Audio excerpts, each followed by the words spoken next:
All cats, old enough to catch their own prey, gather here beneath the podcast for a clan meeting. Welcome to Paws Clause, a podcast where we read the Warrior Cats books in chronological order. I'm Jillian, joined by my co-host and climbing companion Scout, and today we will be discussing the Super Edition, Onestar's Confession.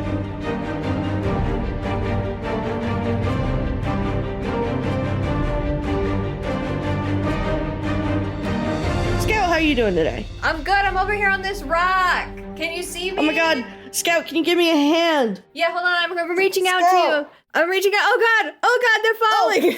Oh, Scout, I lost all my stamina. Oh no, they've fallen into a crevasse. Go on without me. Oh god. Oh, the humanity. I'll see you at the top of the mountain. I'll revive you there. I'm sorry, I can't recover your bones. Jill and I and many of our friends, including producer AJ, hi AJ, have been playing a lot of Peak this week. It's been really fun. I wasn't in this game, but you just beat it. You did it. Well, so there's spoilers for Peak for the next, couple of minutes, I guess. There's no statue at the very, very end. If you die in the kiln, you die for real. If you die in the kiln, you die for real. Holy shit. Our friend Robin made it out without us.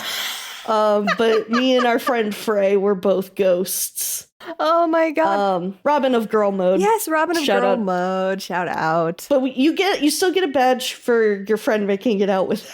Yeah, you get the raggedy clothes, I believe, which I got accidentally because sometimes my game glitches and decides to give me things as though I've achieved actually clearing a run of the game. Yeah, it's so funny. It's so funny. I have stolen valor in Peak the video game. But yeah, it was thank you for bearing with me, being late to recording as we were completing our run of Peak, which we did not expect to last that long, I will say. It was for a good cause. You had to do it. You had to make it to the top of the mountain. Yeah, it was really fun.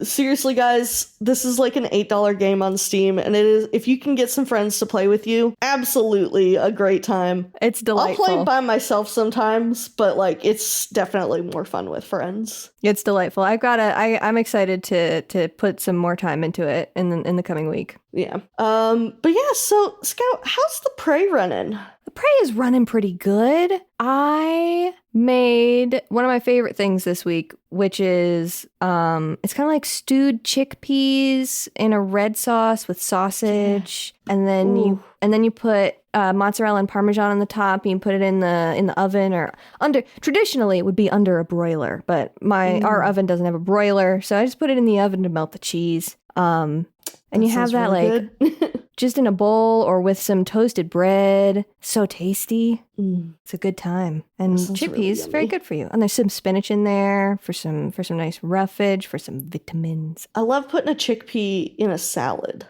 A chickpea in a salad is great. I love to remember, shout out to, which I think we discussed when it was happening, but shout out to bean salad TikTok back in the day. Oh my god, yeah. Throwback. We have to go back. To bean salad we have to TikTok. Start making bean salads again. We do. Actually, I do think I need to make some pasta salad this week. Oh, it is pasta salad season. We were bad this week. We had a dear friend visiting, so we ordered out a lot. But treat yourself. Yeah. So we, for the first time in literally, I have not had a Krispy Kreme in years. We ordered Krispy Kreme donuts the other morning for breakfast. Dude, there's something about a hot and ready Krispy Kreme. They're just so good. They melt in your mouth. They do, yeah. And I'm not even here's the thing. I'm not a donut person. Mm-hmm. I like 2 donuts. I like a honey cruller from Tim Hortons. And I like a hot original glazed from Krispy Kreme. That's there it. You go. That's it. That's it. Those are the only donuts. The 2 genders. The 2 honey cruller and hot glazed Krispy Kreme. I feel you though. I'm also not a huge donut person, except for I like an old fashioned but just a traditional raised glazed donut, like a plain glazed donut is the shit to me. Yeah. I can on occasion fuck with a cake donut. Mm-hmm. Yeah. some pretty cool little, like there was a really cool little donut shop back when we lived in Charleston that did like, you got to pick your own toppings and they would make the cake donuts like fresh. Yo. Those were pretty damn good. They were also way too sweet. And that's like part of the reason I don't really eat donuts that much is because they're just too sweet for me. It's really a lot of sugar. I mean, that's the point, but yes, I agree. It is. It's too much. It's too much sometimes. Too much for me. Yeah, sound off, folks. Just shout it into the wind what your favorite donut is. Yeah, tell us your favorite donuts. Tell us your favorite donuts. YouTube comments, let us know. Leave a review. Leave a 5-star review for us on Apple Podcasts. Leave a 5-star review. And make the body just be your favorite donut. Yeah, say my favorite donut is... I don't believe we have any current news on the Warrior Cats official front. No, it's a pretty sparse. It's going to be a pretty sparse episode as far as like auxiliary items and maybe like everything. Maybe also the discussion. Don't worry about it. Yeah, we're gonna get into that. But I do have a single cover that I thought I would bring. For some reason, there's only like an extremely low quality version of it on the website, on the wiki, and also I believe on Warriors Official Art. .tumblr.com. But it's a simplified Chinese cover. I like the sky here. It's a pretty bog standard. You know, it's 1 star in front of what I believe is supposed to be Smoke's grave, even though no human would make a cairn. Put a cairn. Cat, yeah. Yeah. But I do really like the thing that I liked the most about it, and the reason that I decided to include it was that I did like Smoke's ghost sort of in the back material section in the distance in the back. I liked that part. I think 1 star looks a little bit too orange tabby. He's not quite brown enough. He's also he's like a little bit too average tabby for me. 1 star, like most Wind Clan cats, I envision being a lot sleeker. Really short fur usually. A lot more long-legged and wiry. This looks like your average orange house cat, like truly. Yeah. Also more than 1 whisker. Yeah. Damn, that's so true. Honestly, I think that's what pissed me off the most, jokingly.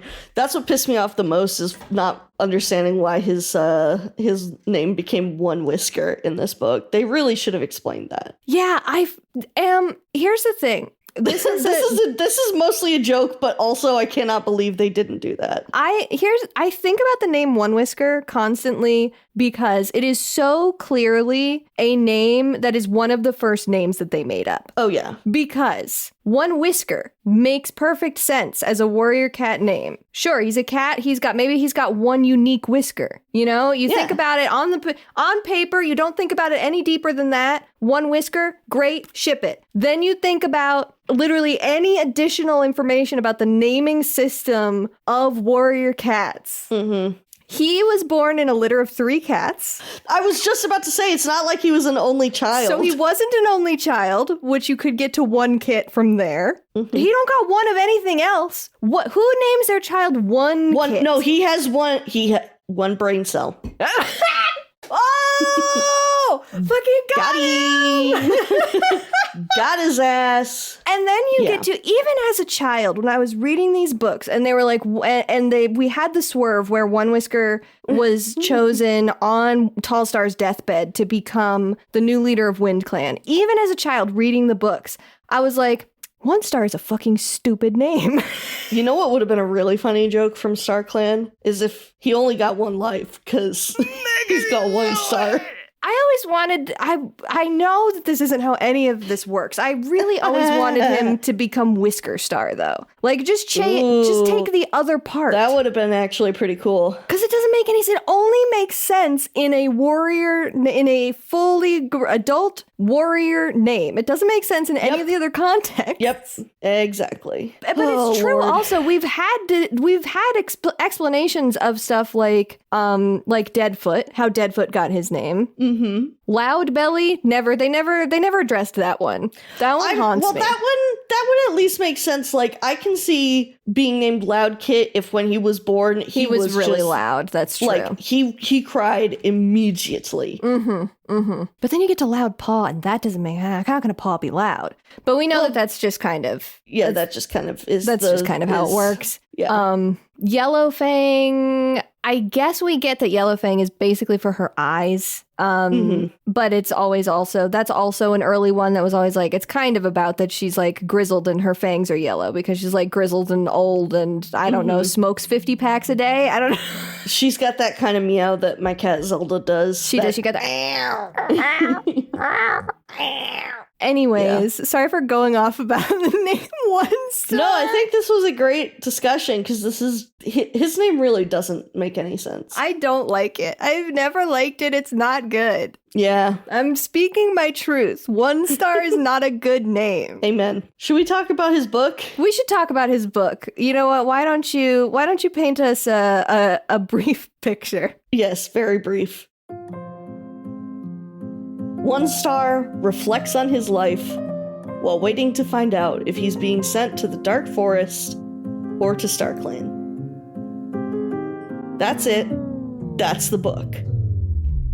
A couple things do happen that we don't already know about. While an apprentice, a kitty pet and her 2 kits join Wing Clan on a trial basis in order for Bailey, the mother kitty pet, to give her children a better chance at survival. One Paw becomes good friends with Brush Paw, Bailey's son, and the group of apprentices get into the usual trouble. Part of this trouble, however, includes them all sneaking off to the Two-Leg place to hang out with the kitty pets and tell them stories about clan life. Melody, Bailey's daughter, decides to leave Wind Clan, but One Paw convinces Brush Paw to stay. Unfortunately, the young Tom is killed in battle, leaving One Whisker with regrets and guilt. During their trips to Two-Leg Place, he strikes up a relationship with the kitty pet Smoke, who eventually becomes the mother of his son, Dark Kit. He refuses her request to take in their son before the clans leave the forest, and she promises to raise him to hate One Whisker. Onestar recaps the journey to the lake, his being made leader, and the fracturing of his relationship with Firestar, done in order to make himself seem like a better leader for Wind Clan. As it turns out, Onestar had been given a message by the tribe of Endless Hunting on the journey, warning him of a terrible danger that will come to hunt him. He later tries to make good on his promise to Smoke to come back for her and his son, and visits Two-Leg Place, only to find out that Smoke died and his son, with a bad reputation, is nowhere to be seen. Prior to Darktail's attack, he is plagued by nightmares of his son, and his granddaughter, Smoke Kit, is mysteriously kidnapped. The events of Darktail's presence in the Lake Territories are covered once again, and when Onestar finally finishes recalling his life, Tallstar reveals that he is saved from a fate in the Dark Forest. In the manga epilogue, he talks with Firestar and begins to reconcile with him prior to giving Hairstar a new life.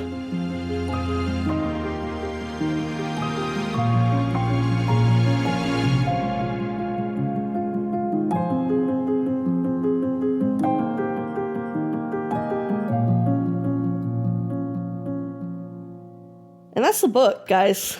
That's my book copy was a paperback, and it was 451 pages. My hardcover was also 451 pages. It must be the same font size and everything. Mm-hmm. It was so long.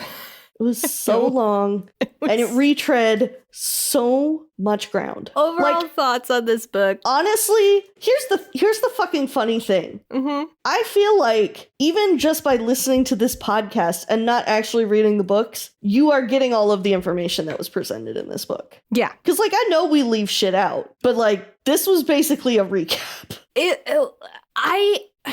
This book has been haunting me because I thought that there was gonna be stuff in here that would tell me new information. Mm-hmm. And gamers, I gotta say, I don't think I learned shit reading this book.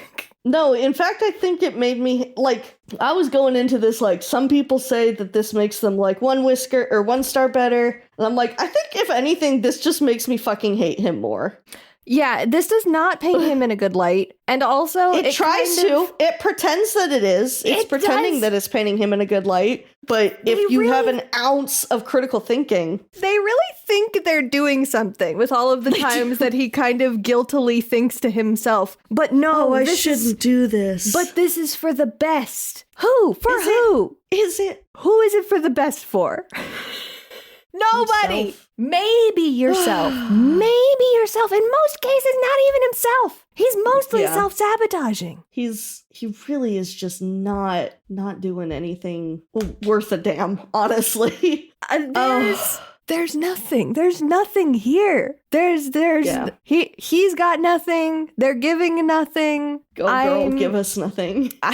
Go girls, give us nothing, Erin's Hunter. I don't want to come down too hard on it. I'm sure there's folks out there who enjoyed this book. It's not written any worse. It's not like... No, the writing actually, like, I feel like the quality of the writing was fine. The quality of the writing was fine. It was perfectly on par with any of the other Cherith Baldry books, any of the other books in the series. The content was just so uninteresting. It was like they decided they were gonna write a 1-star book. Mm-hmm. But they didn't actually have anything to say about 1-star, which is, I think, a similar issue that we ran into with the Leopard Star book, but maybe felt worse here because it seems like there was more juice. We had a whole big retcon reveal about 1-star to use for plot in this book. And we have no time spent with Smoke. That was the thing that really, really got me. Yeah. That we don't see any of his relationship with Smoke. Like, basically none of it. We see him being like, wow, she's really pretty. And we see, like, one night she's like, let me walk you home. Wink.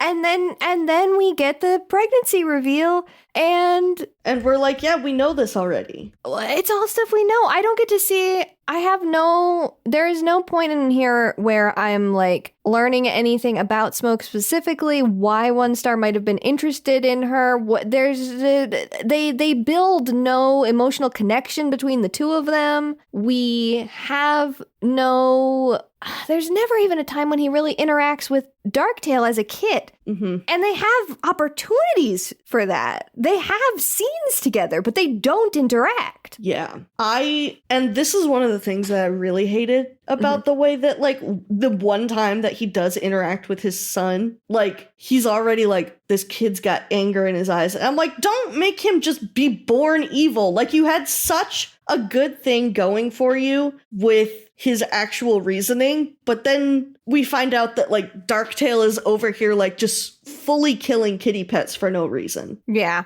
And, like, that's not what his character was about. He didn't just kill for no reason. He was specifically, like, raised to hate the clan cats. Right. Or at least that was how it was presented to us previously. And we get kind of a different take here that I think is much flatter. Yeah. I agree. And we've done Evil Baby. We've done Evil Baby twice already. We've done Evil Baby. And it's not good. It's never been good.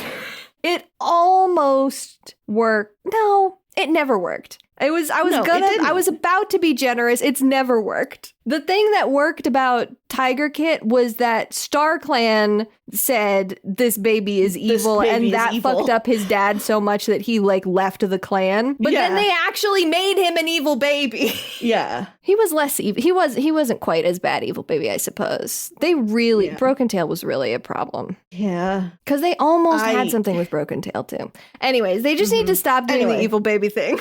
Yeah, I agree. Like I said, I really thought I'm pretending this book is not canon. Because this waters down my favorite villain so much. I cannot fathom this being the canon reasoning for things, is just evil baby. Like, no, I need a man who is so fucking blinded by his hatred rather than just I'm evil. Mm-hmm. Yeah, there was one of the notes that I wrote down was specifically that like you specifically came up with two like through your research and just your own brain brought two really interesting like headcanons to the last episode, which was one was the way that Smoke died. Mm-hmm. And now I believe it was in the rain at least, right? I don't think it was even was raining. Was it not raining? Yeah, the smoke drowned theory was I believe from a Tumblr post, and then the thing that you brought was the concept of Onestar gassing himself up and going to the kitty pets and talking about like how cool he is as a clan cat, specifically because he was feeling an inferiority complex about his friend Firestar. And I think it would have worked in this book because there's so many moments where he's comparing himself to Firestar. There's no reason for them not to do that. They just weren't as smart as you, Jill. That's so true. Again, I am saying, Erin's, hit me up. Please. I will roast you, but I will give you compliment sandwiches. Like, I will also be nice. Yeah. So yeah, we just get Smoke got fucking hit by a car. Like every cat that lives in, near a road in this series. And that is so much less interesting than the concept of Darktail becoming obsessed with water because his mother drowned. Right. And Onestar basically just telling all of these stories because like he had his friend Brushpaw and they just sort of had fun fucking around in the two-leg place together is way less interesting than specifically like doing this to make himself feel better. Right. It could have made him such a more complex character, and instead he just feels so one note. There's like nothing. One star, more like one note, Hey, yo. Which is frustrating because what I've been saying over the last couple of episodes of the podcast is that with some of the stuff that's been happening within the subtext of the last couple of arcs with Onestar, there was stuff there that was actually turning me around on his whole arc because I have always been, since I was a child, really frustrated with the way that he ended up taking over Wind Clan and like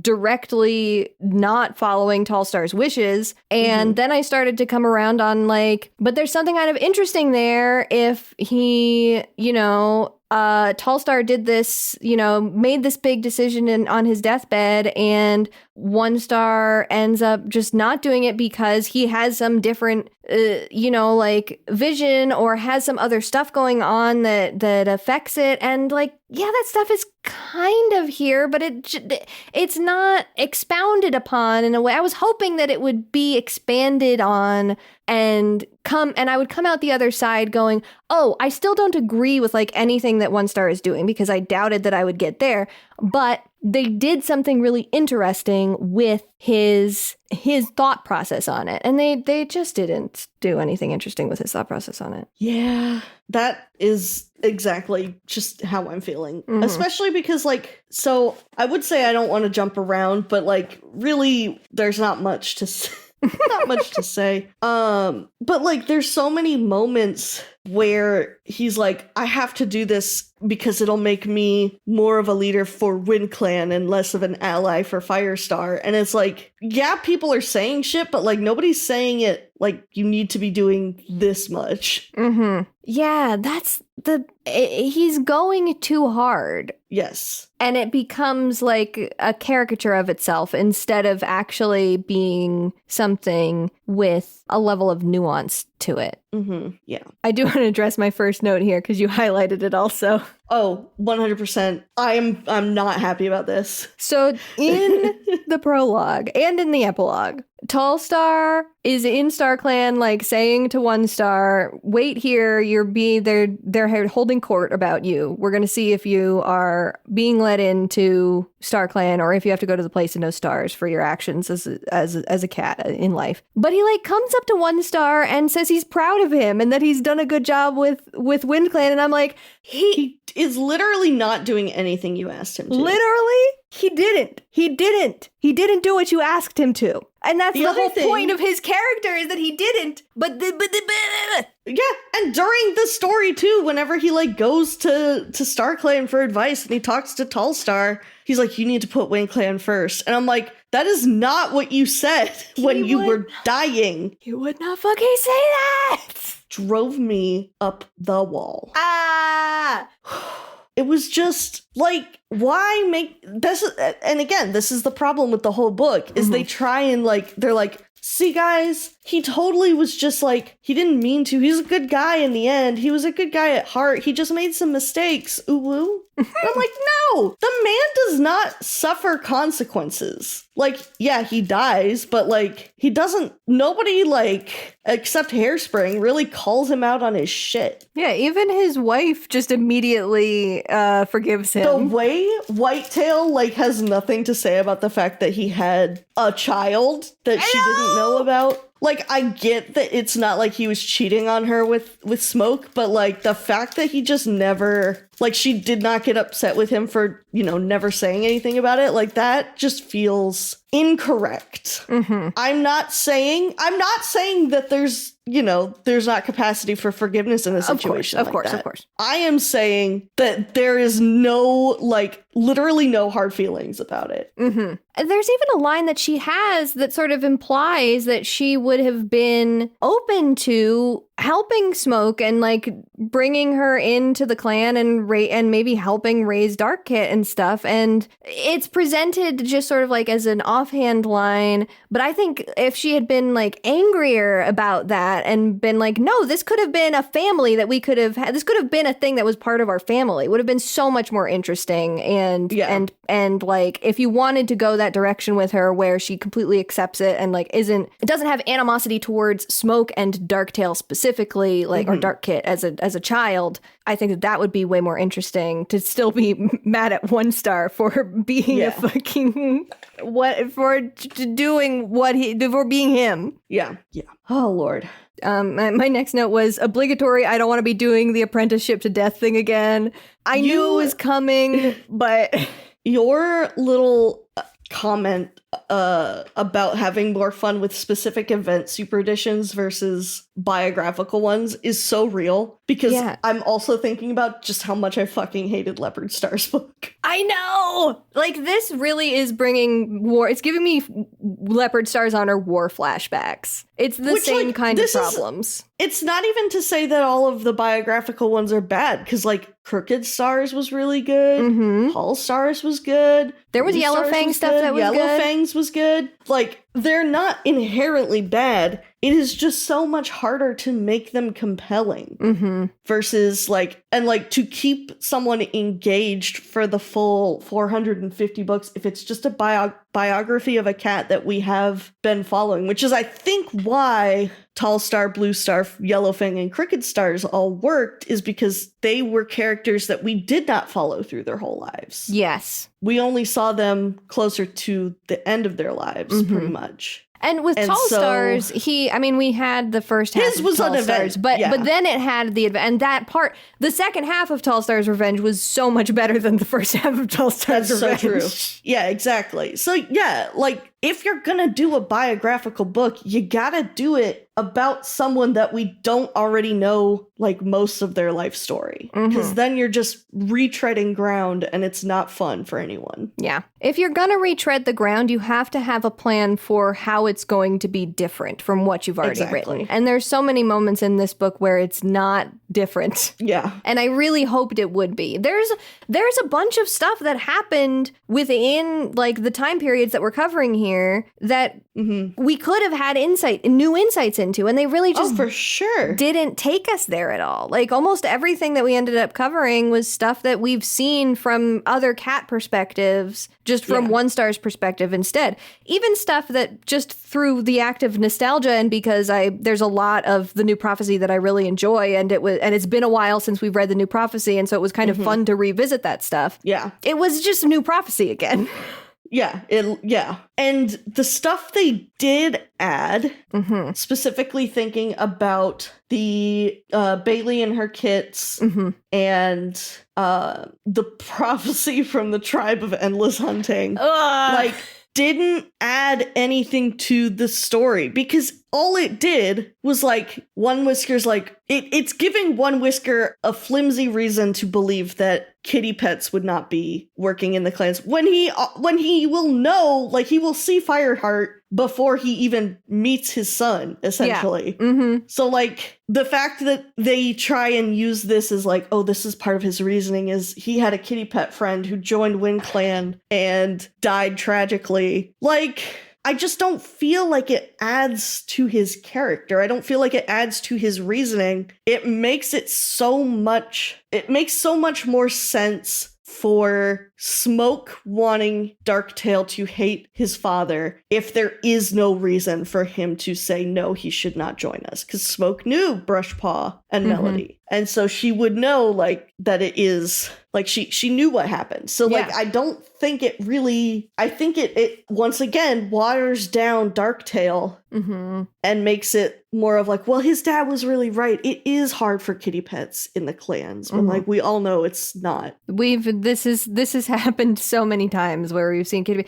Sky Clan has a whole clan about it. Yeah, and so that's why I think, like, not having it be like, he lost a kitty pet friend at a young age, like, helping to inform that decision, I just feel like it's a bad choice. I really liked those characters, but I don't think it helped the story that they were trying to tell. Yeah. If anything, it just kind of made One Star feel even more mealy-mouthed in a lot of ways. Yes, I agree. And then, I don't even know what I want to say about this. I just thought, shoehorning in the fact that, like, oh, One Whisker got a prophecy from the tribe of endless hunting saying that something from his past is going to start hunting him. Like, did we need that? We already had the Stoats. Yeah, so, I was looking through the list of super editions to remember which ones were more specific. SkyClan's Destiny really didn't stick the landing, but SkyClan's Destiny up until the last, like, 50 pages is genuinely one of my favorite books in the series. And then it just really tanks. Yeah. Bramblestar's Storm was not the most interesting thing ever, but there was a lot of, like, more specific stuff. And Crowfeather's Trial, which is a very specific story. We didn't have to see all of Crowfeather's past in Crowfeather's Trial, and it was so nice. And, like, you know, obviously Firestar's Quest was the first super edition, so we can't be, like, you know, saying, like, why aren't they all like this? Right, you know. right. But, like, that one also, a specific situation, and it was a fucking hit. Yeah, they got off to a really good start with that. Yeah, Mothlight's Vision, that was biographical. It was biographical, but it also did feel it felt like it was a little bit of both, kind of similar to Tall Star's Revenge, but it's just not good. It's just really not good. It's just, it's making me really nervous for Gray Stripe's book, because I'm really worried that Gray Stripe's book is going to be biographical. Gray Stripe's, I will say I know a little bit about Gray Stripe's book, and the format is different. Okay. Whew. There could still be some biographical stuff in it, but I know something specific about the format and the way that it is, like, definitely a unique writing process. I was going to say, don't do my boy like this. Hopefully they don't do your boy like that. So I agree with you on the kitty pet part. Bailey and her kits are probably one of the more interesting parts of the book, but it does feel very much like it's retreading a problem that we've had over and over and over again. Like, literally the whole first arc of the series is about this, with Firestar disproving the idea that kitty pets can't be clan cats. We have everything that has happened with Sky Clan and, like, the kitty pet stuff there. Even to a lesser extent, stuff like Boulder and Russet Fur joining Shadow Clan. I suppose they're more strays than kitty pets specifically, but still, like, non-clan cats joining the clans. Yeah. And even stuff with Brooke, like when Brooke was in ThunderClan and there was some stuff there. So it's all stuff that I think I've seen it done. We've seen it more interestingly. Though I do think it was pretty good part of the story here. I really liked that Melody stuck to her guns with like, no, I don't like this. I wish that Brushpaw had died like in like a less anticlimactic way or something, or the fight, like a fight that was more significant. Maybe it felt very. I know they're kind of trying to get at something, but it felt very much like it ended up making him feel extremely ineffective as a clan cat, the way that he died in like a pretty routine border skirmish. Well, and like the fact too that they were like, Tallstar was so insistent about keeping them a secret, which I get was because like, hey, nobody, we literally have not mentioned these cats before. But, like, I kind of was hoping, like, that would have something to do with it. But that just became enough. That was literally just, like, this is why you've never heard of these cats before. Yeah, it was just a contrivance to be like, oh, this is why we didn't know that they existed. Oh, Lord. Let's see. What do I have here? Shout out to an Ashfoot line. Crowpaw is too sensible to have feelings for a cat from another clan. Oh, Ashfoot.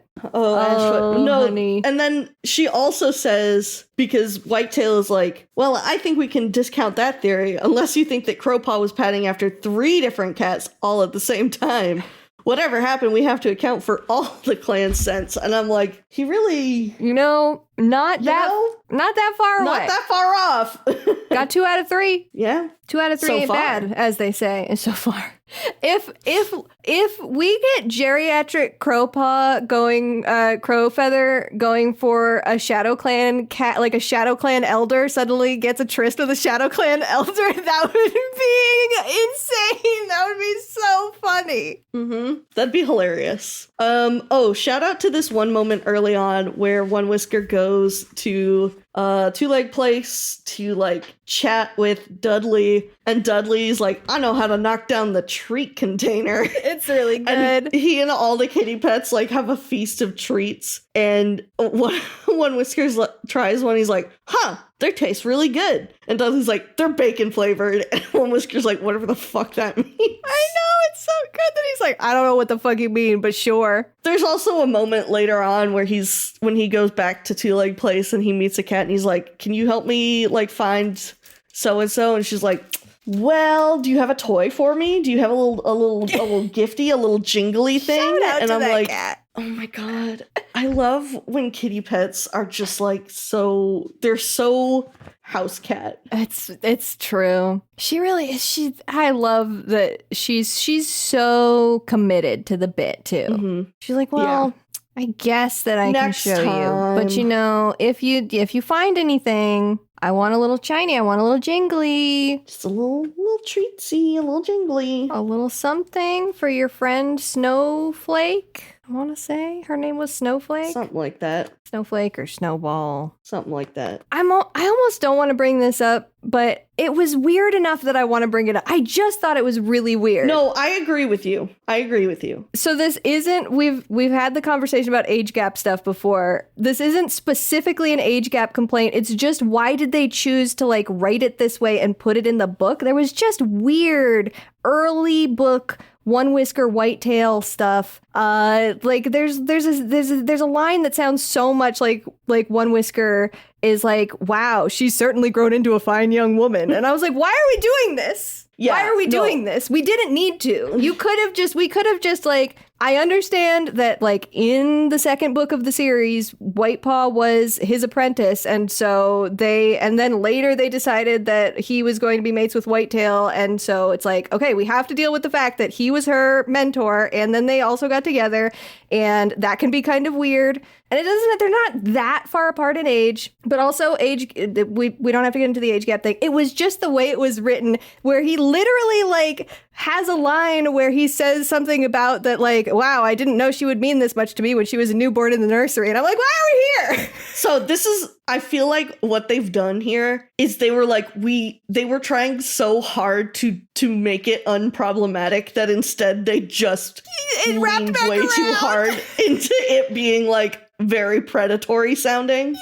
Like, they were trying to be like, no, guys, it's chill. It was like forever after they were mentor and apprentice that he got together with her. And it's like, yeah, but you're going a little too hard. It's like that whole thing of like somebody who is too defensive, like you start to become suspicious. Yes, exactly. It really did feel like and that. Again, this is not me saying like, oh my gosh, I can't believe they're defending like whatever. Like, y'all know I don't give a shit. Yeah. It's fiction. Grow up. It is simply, to me, like they were trying so hard to make it not weird that they made it weird. They did. It just wrapped back around to being weird again, and it stuck out to me so much. I was like, I have to. No, me too. It was so. I was like, y'all didn't need to make it weird, but you did. Literally just so didn't now we're have. Here. You could have simply not brought it up, and it would have been so much less weird. Literally. Or even you could have said something about like, you know, talking about how their relationship had changed since they had been an apprentice and mentor. It's the adding in like when he saw her in the nursery that really like, I was like, hey guys, don't do it. Maybe don't say that. Don't do that part. Just a weird choice. Just a weird choice. It was such a weird writing choice.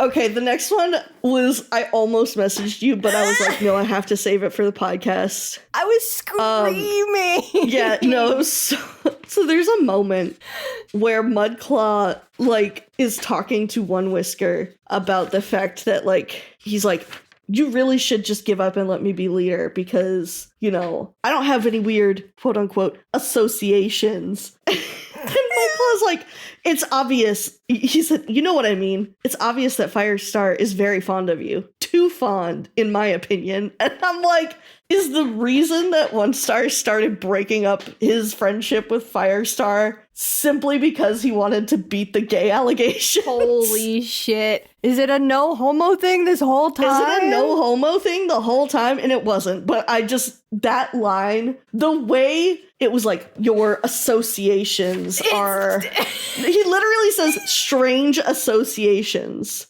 And it's like, could you be more high-key homophobic? It was so funny. I was like, oh my god, he can never beat the gay allegations. I cannot believe. Do you think Mudclaw is in StarClan with Firestar? And he's like having conversations with Firestar, trying to figure out if still trying to figure out if they were gay for each other. Like, so you and Onestar, yeah, 100%. Like, you guys were really kind. I know you had a falling out, but you were like really close, right? What was this? Especially after Onestar got into StarClan. Yeah. Oh man, and they're starting to make up. Oh, Mudclaw's. To use the parlance, is he fujoing the fuck out? Oh my god. He's the homophobic dog to me. I know what you are.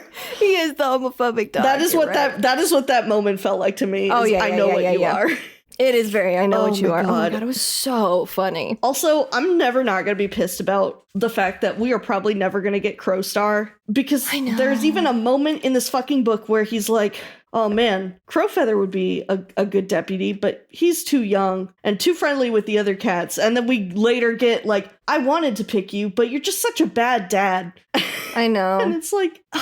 If any cat, I feel like I want any cat to be leader. I want Crowstar so bad. I want Crowstar to happen so bad, but I just don't see how it can happen when Hairstar is so young and Crowfeather is so old. Yeah, I know. I like Hairstar a lot, but I would have rather it be the other way around, you know, where like Crowfeather took over and then Hairspring is Crowstar's deputy, you know. And I know it just didn't work out like that. Yeah. I don't know. I mean, anything can happen, but it ain't looking good. It ain't looking great. There's also, I think, you've got some cameos to talk about, and then I want to get back to roasting this book. Yeah. I just wanted to give a shout out to we see Windrunner, we see Gorse for later, we see Mothflight. That's less important to me. But it was nice to see Windrunner and Gorse. Yeah, and he's like, wow, even Mothflight's here. And I'm like, shut the fuck up. No one gives a shit. It's very funny to think. I'm such a hater. It's very funny to think to me that because we don't have that many like significant cats in the history of WindClan that we have seen, that Windstar and Gorestar just have to keep coming forward to give 9 lives because like they're the cats that we know. Yeah. It's like they are you the could Lionheart. easily just give them other like just make shit up. We don't care. It's true. It's just so funny. But it was nice to see them. And it was nice. There's a great moment where One Whisker is like, wow, Windstar, whoa, this is crazy. What are you doing? She's like, all right, settle down. She literally is like, hold your head up, idiot. It's like, really good. I can't give you a life if you're fucking bowing to me. Stop. Yes, it's great. And then even though One Whisker fucking dragged Gorestar when he's like, he wasn't quite as overcome as he had been by the appearance of Windstar. Like, damn. Which is such a shame because I really do like Gorestar. I love Goresfur. I love Gorestar. He's a good guy. He's the second leader, man. That's a long time ago too. Yeah. It was just really funny. I do also shout out to the fact that One Star's grandchild is accidentally named after his situationship from childhood, and they didn't even realize it. That's so funny to me. So funny. It's a great little piece of story work. Yeah. Oh, I also want to say who was it that gave him One Star the life for sense? Oh yeah, let's go back and find that because boy, homie never fucking used that. That had to be the first life he lost, and he had to lose it the day after he became leader because what the fuck? I think it might have been Windstar. Because she says something about, or no, it was Gorestar. Because he's like, I give you a life for sense. It could be common sense, but it's not so common. Oh, yeah. And that's a very like, clearly it wasn't one. in this guy either. I cannot believe. Okay, the last thing that I really have to harp on is One Star's justification in the text about how he treats Firestar and the way that he does it too. The way he's such a mean girl about it. He's like, I can't look at Firestar. I can't even turn my head towards him and maybe catch his eye. Like, I just have to pretend like he isn't there. And then this bitch has the audacity to later on say, like, there's a chasm opening up between the two of us. And I miss the old days when he and I were friends. And I'm like, yeah, whose fault is that? Literally, you caused this problem. Like, oh, I'm sorry you missed the days when you guys were friends. Like, I'm really sorry that you and Firestar had such a falling out. Oh, you didn't? You just started acting like a bitch towards him for no reason? Really cool. Firestar even extends the olive branch like 3 different times. Literally, he's like, if you want to talk about it, like, we can talk about it. And he's like, he's such a dick. He's just like, he really so mean to him. He's like, I have nothing to say. We just can't. And then he turns around and is like, I wish I could talk to him again. Like, girl! Who did this? Pick your head up. Was it very much who did this image. Who shot him, Andre? Absolutely that image. It drove me fucking crazy because that is what I was hoping for the most out of this book is some justification to why he had such a heel turn towards Firestar specifically. And the reason was not good. No, it was basically exactly what we had always posited, but like worse somehow. Yeah, which is just that like he wanted to appear strong and like he was putting WindClan first because there was a lot of upheaval before around his being appointed. But he's so much more shitty about it than we even knew because like we didn't get these scenes with him and Firestar before, right? Exactly. So we know that they had conversations about it where he simply didn't explain himself. Exactly. And he's so pathetic about it the whole rest of the book. Pathetic, derogatory about like, I miss Firestar. Who did this? Yeah, literally. You did this to yourself. He never takes accountability. He doesn't. Until the scene that is, I swear to God, lifted word from Shattered Sky. Every single moment in that, like, I feel like word for word, it is the same exact scene. Why? They don't even bother to just say, like, One Star explains it all to them. They go through and explain the book that they just told us. Exactly. I can't believe that they did this. I can't believe it was the worst decision. There's so much stuff that they skipped. There's so many big gaps in the pacing here that they skip over stuff. And yet, this is the thing they decide we need to see it again. And exactly the same as it was before. Yeah, twice. Like, come on. We don't need this. Come on, gamers. Yeah, one of the only notes I wrote about the whole back half of the book was blah, blah, blah, One Star. You're such an edgelord. Like, that is how he felt so much through the back of the book. Yeah. Well, that's all I have to say. Yeah. Take us to the Erin Corner, Scout. Okay. I was trying to leave us on a nice note by saying no.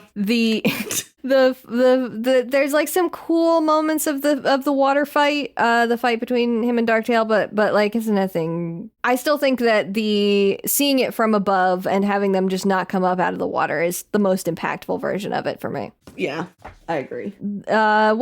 I have bad news about the Erin Corner. Oh no! There's nothing here. Oh, duh, beans. The Erin Corner is empty. I found basically nothing. I found cobwebs and dust bunnies. I found a single thing that I can bring up, which is kind of interesting, which is that McLeod Andrews was unavailable due to scheduling conflicts for this audiobook. So there was a fan vote on who was going to read the audiobook for it. Interesting. Which I thought was interesting. There was also apparently a fan vote on like what color the dust jacket would be. Which is very funny to me. Sure. So they chose the blue. I think the other option was like an orange. Who cares? Congratulations to the fans who voted.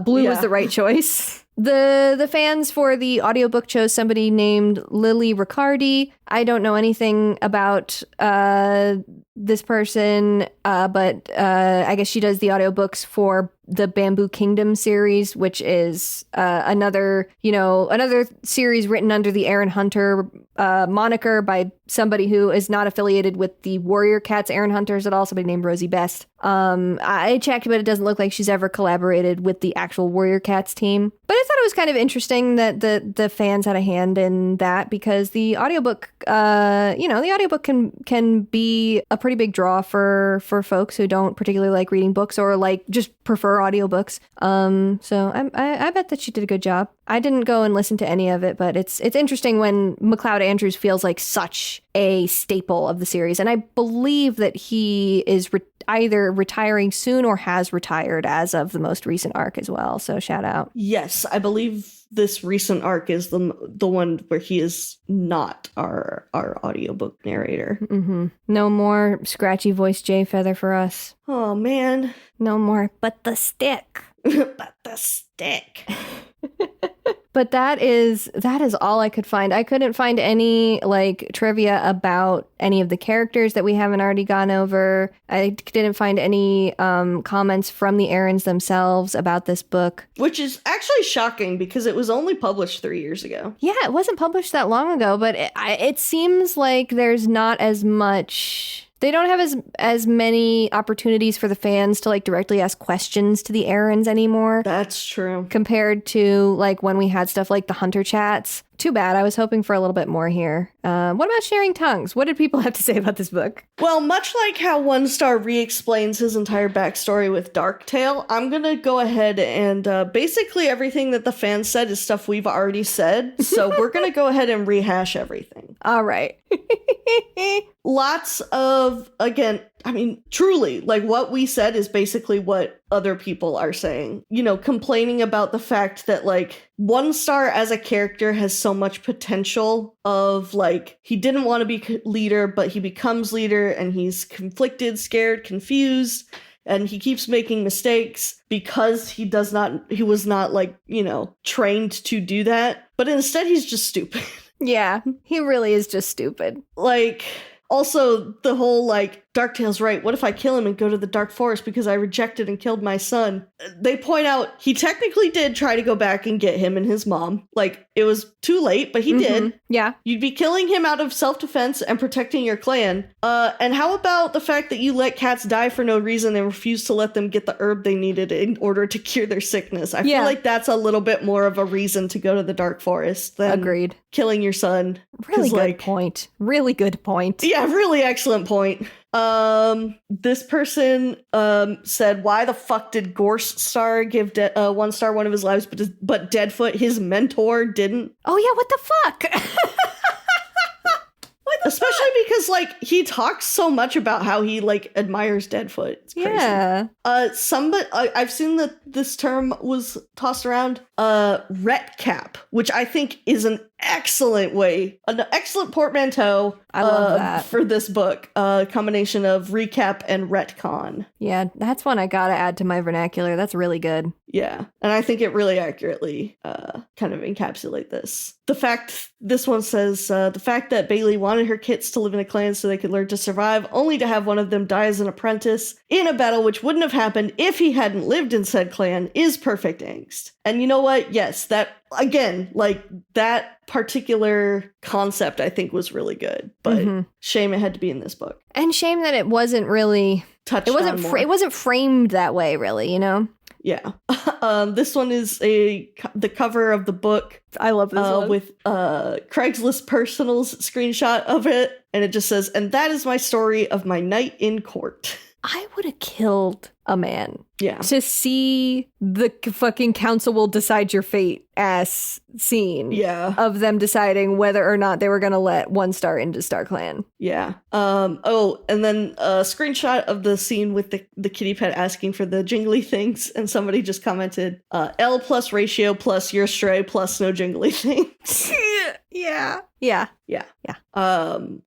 Folks talking about, they don't hate One Star because he does bad things. It's that he doesn't face any sort of, like, lasting consequences, which we talked about. Fuck StarClan, all my homies hate StarClan post. The thing about him not facing any consequences reminded me that I had this thought, like, when I was finishing this book, is that I wish that they had used the same framing device that they used for Blackfoot's 9 Lives ceremony that they used for this. I think would have been more interesting if it had been, like, sort of these scenes of him being interrogated by StarClan about his actions, in like a more of a court setting, and then maybe we got some flashbacks to these things. Anyways, I forgot about that and then remembered it again. This one from Bonefall. I do not want more reasons for my morally gray characters to make their choices. I want to see their reasoning. So this is what I was talking about with the whole brush paw thing. Like, I want to understand mentally why he's doing this, not have there be some external, bullshit reason for him doing that. Exactly. Yes. Don't try to make them less bad in hindsight, essentially, is what they're saying, and I agree. Yeah. Again, talking about who the fuck caused the divide between me and Firestar, I wonder. This one, you want to read One Star's confession because you want to learn more about One Star's thought process. I want to read One Star's confession because I want to learn more about the background Wind Clan cats. We are not the same. And then we didn't really get that much of the background cats, which is too bad. Yeah, we didn't, which is really upsetting. Yeah, I would have loved to learn more. AO3 only has 3 works for this book as a whole. One of them is Polycule, Bailey, Runflight, and Stag Leap. Whoa. I know. Okay. Hell yeah. There are 9 for the One Star and Smoke ship, 13 for Whitetail and One Star, 37 for the ship of One Star and Firestar, and 21 for the platonic relationship between the two. So maybe Mudclaw was onto something. That's 3 times more than with his wife. Yeah, it's really rough. Oh my god, that's so funny. So maybe you were right. I think Mudclaw might be Fujoing out. I'm telling you, Mudclaw fucking knew something. Storygraph, out of 124 reviews, which is significantly less, I feel like, than Shattered Sky and the rest of Vision of Shadows. Yeah, we've been getting like in the 300 to 400s, I think, with the reviews. Yeah, I think one of them was at least 500. Yeah. 3.28 stars. Could be lower, honestly. Should be lower. Let's see. This one, I really think the pacing could have been improved to the point where it lowered my rating. I found it hard to keep track of where we were in the timeline because the time skips were so inconsistent. 100% agree. Mm-hmm. It really just, they would spend chapters on a like certain event and then it would be like, all right, 3 years later. Yeah. And I'm like, can we hold on? But I'm not saying that they should have recapped everything. I'm just saying that the pacing was yeah, bad. the way that the pacing was the way it was, literally paced out was weird. Another way that a framing device would help here, I think. Yes, exactly. I agree. This one is something we kind of both mentioned. The recent super editions, specifically, they were talking about this one and Leopard Stars. Mm-hmm. Felt like summaries of things readers already know rather than character explorations. I was disappointed that this one followed suit. Except for a few new lore tidbits for One Star, I didn't feel like I really got to know him any better, and his character development from sweet to sour felt just as abrupt as it did in the series, if not more so, since even though it was from his point of view, readers got little reasoning behind his decisions. The reasoning was basically because I don't think I can do anything else. But that's not a real reason. No. This book is 450 pages of things I've already read. That is literally what I also said. Yeah. He is such a pathetic little guy. I love seeing him suffer. He's not pathetic in the right way for me. No, he's not. He's not my pathetic meow meow. Yeah. Shout out to that person, though. Yeah. Shout out to the One Star lovers. There were a couple of One Star lovers in here, such as, I love you, One Star, but sometimes you are the most insufferable cat, and there is little thought behind your actions, but that's okay. And then, as you said, One Star, seriously, you did everything to yourself. Everything to yourself. We have a little on the YouTube side of things. Not much, because most of it is like Shattered Sky stuff that we already talked about. There's just a couple of clips making fun of One Star in this book, honestly.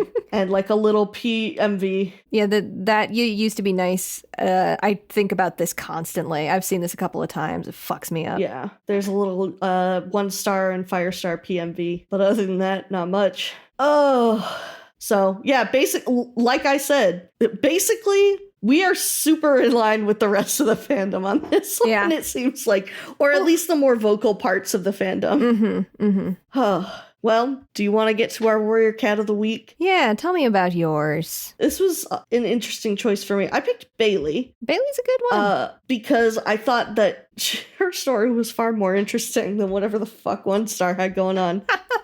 And she is evidence once again of the fact that the clans would benefit from having a cat who is just there to like help the camp run smoothly. Because literally she is there to be an assistant to Barkface, but also to like just help out the queens and like give them a break. Yeah, she's very akin to Daisy, except doing a little bit more on the medicine cat side. Yeah. And it's great. And I really would love to see that become a codified part of the hierarchy of a clan. Yeah, like, I would love to see there be like, I don't know what they would call it, like Den Mother or something like that. Mm-hmm. Though I don't necessarily think it has to be a female cat. I think it could be any cat. But like having a cat who is not a fighter, but is just there to like help. Especially because there's so often there is like, we don't have enough apprentices, so we need the warriors to start doing apprentice duties, like cleaning the ticks off of elders. Like having a cat whose designated job is to kind of just take care of the camp, like would help out with that too. Yeah, I love that. So yeah, Bailey was mine mostly for the potential that she poses in the grander scheme of things, but also because I thought she was cool. I liked her. I liked that even though Melody decided to leave, she stayed with Brushpaw until he died and was like, I have to go back to my daughter. And they were like, we understand. There was not really any hard feelings about it. She was an extremely level-headed cat. Truly, in a book full of people being one star, who do not make rational decisions, she was very level-headed, and I enjoyed her. Yeah, I liked her a lot. Who'd you pick? I picked my guy, Hairspring. I almost picked Hairspring. I really liked him in this book. We didn't get as much as I would have liked of him, but what we did get, I really, really liked. I thought there were some great moments of characterization where we saw him challenging one star on some stuff. We saw a little bit more of stuff with like him and Kestrel Flight kind of trying to get around one star's insanity. Mm-hmm. I really loved when he called out one star in his bullshit. That was a really good scene. And it just felt like he's just such a genuinely good deputy. And I don't remember a lot of like the stuff that I've read of his leadership, but I'm hoping that that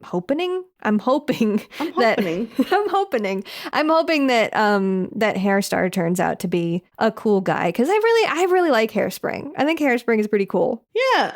Shout out. I am looking forward to seeing more of him. I think he's very fun. Yeah. I want to give a honorable mention to Kestrel Flight, who also had some great scenes in here. The two of them, like as a force trying to work against one star's paranoia, was really fun. And I almost would have loved to see the book, like to have this happening from one of their perspectives, or just like would be interested to see that stuff. Well, yeah, especially because like we see like the fact that Smoke Kit got kidnapped, and the way that like one star starts closing the borders and like freaking out when apprentices like literally poke their head out of the camp. Yeah, like, it really is like mad really king interesting shit to see. Yeah, it would have been really interesting to see that from their perspectives.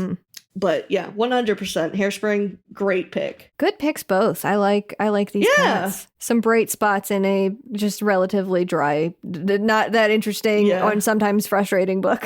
Yeah. You want to go ahead and take us out, Scout? I shall take us out. If you have thoughts, opinions, questions, or memes to share with us, you can write to us at pawsandclawspod@gmail.com. That's paws as in what a cat has, claws as in the part of speech, pod as in podcast. We are also on Blue Sky at Paws and Claws, and on Tumblr at Paws Clause Pod. Listeners who are 18 years and older can come join us on Discord, which will be linked in the show notes. We are brought to you by the TWG Podcast Network, which you can find at theworstgarbage.online. You can find me on Tumblr or Blue Sky at Humble Goat, and see the art that I do, including our podcast cover art, at scoutwilkinson.myportfolio.com. And you can find me on Blue Sky at plot-twists, or on Tumblr at antique-romantic. Our next episode will be out in 2 weeks, where we will discuss A Vision of Shadows, Book 4, Darkest Night. Read along by buying the book from a local bookstore, or checking out a copy from your local library. Until then, dear listeners, may StarClan guide your paws.